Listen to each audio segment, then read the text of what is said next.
పర్యటనలో ఉన్న CM YS Jagan కాసేపట్లో ప్రధాని మోదీతో సమావేశం కానున్నారు. ఆ తర్వాత కేంద్ర ఆర్థిక మంత్రి నిర్మలా సీతారామన్తో భేటీ అవుతారు. ఏపీకి రావాల్సిన నిధులు, పెండింగ్ బకాయిలపై సీఎం జగన్ చర్చించనున్నారు.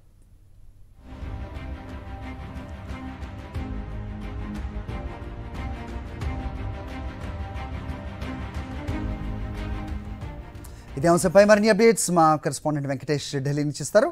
వెంకటేష్, చెప్పండి.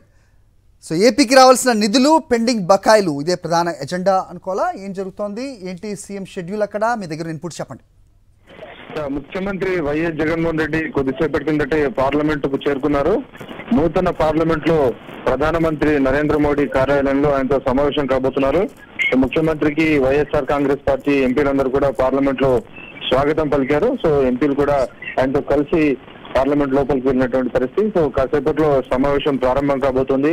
ప్రధానమంత్రి నరేంద్ర మోడీతో జరిగేటువంటి సమావేశంలో రాష్ట్ర అభివృద్ధికి సంబంధించిన అంశాలను ఆయనతో ప్రస్తావించబోతున్నారు. ప్రధానంగా ఆంధ్రప్రదేశ్ కు ప్రత్యేక హోదా సాధన దిశగా ఆయన మొదటి నుంచి ప్రయత్నం చేస్తున్నారు. సో ఆ అంశాన్ని మొదటి ఎజెండాగా ఉంది. ఆ తర్వాత పోలవరం ప్రాజెక్టుకు సంబంధించి పనులకు పూర్తి చేసేందుకు అవసరమైనటువంటి నిధులన్నిటిని కూడా కేటాయించాలనేటువంటి అంశాన్ని కూడా ఆయన తీసుకున్నారు. వీటితో పాటు విశాఖ స్టీల్ ప్లాంట్ ప్రైవేటీకరణను తక్షణమే ఆపివేయాలని ముఖ్యమంత్రి విజ్ఞప్తి చేయబోతున్నారు. అలాగే తెలంగాణ నుంచి ఆంధ్రప్రదేశ్ కు రావాల్సినటువంటి విద్యుత్ బకాయిలు సుమారు 6,000 కోట్ల రూపాయలు ఉన్నాయి.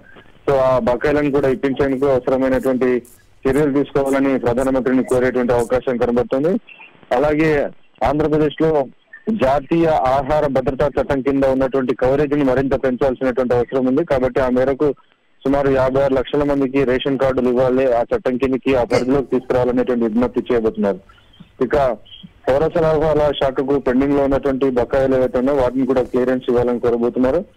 నూతనంగా ఏర్పాటు చేసినటువంటి జిల్లాల్లో మెడికల్ కాలేజీలు ఏర్పాటు చేయాలన్నది ముఖ్యమంత్రి వైఎస్ జగన్మోహన్ రెడ్డి సంకల్పం. ఆ దిశగా ఇప్పటికే కొత్తగా అనేక కాలేజీలను ఏర్పాటు చేశారు. సో కొత్తగా ఏర్పాటు చేసిన జిల్లాల్లో కూడా కాలేజీలు ఏర్పాటు చేయాలని ముఖ్యమంత్రి నిర్ణయించిన నేపథ్యంలో ఆ కాలేజీల ఏర్పాటుకు అవసరమైనటువంటి నిధులను కేంద్రం తన వాటాగా ఇవ్వాలని కూడా కోరుతున్నారు. సో ఇలా సిరీస్ ఆఫ్ డెవలప్మెంట్ యాక్టివిటీసే ప్రధానంగా ఆయన ఎజెండాగా పెట్టుకున్నారు. సో ఆంధ్రప్రదేశ్ అభివృద్ధి కోసం కేంద్ర పెద్దలందరినీ కూడా కలిసి ఒత్తిడి చేసి నిధులను సాధించుకునే దిశగా ఆయన ప్రయత్నాలు చేయబోతున్నారు. ఇంకా వీటితో పాటు విభజన చట్టంలో ఉన్న ఇతరత్ర పెండింగ్ అంశాలు, అలాగే కడప స్టీల్ ప్లాంట్ కు కావాల్సినటువంటి క్యాప్టివ్ మైన్స్ ఇప్పించడం, సో ఈ అంశాలను కూడా ప్రధానమంత్రి దృష్టికి తీసుకెళ్లేటువంటి అవకాశం ఉంది.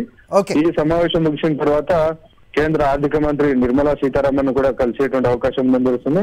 11:45 కి ఆమె అపాయింట్మెంట్ ఇచ్చారు. సో అప్పుడు ముఖ్యమంత్రి వసన్ కూడా కలిసే అవకాశం ఉంది. అలాగే అమిత్ షాతో కూడా సమావేశం జరిగేటువంటి పరిస్థితి ఉంది. Alright Venkatesh, thanks for the inputs.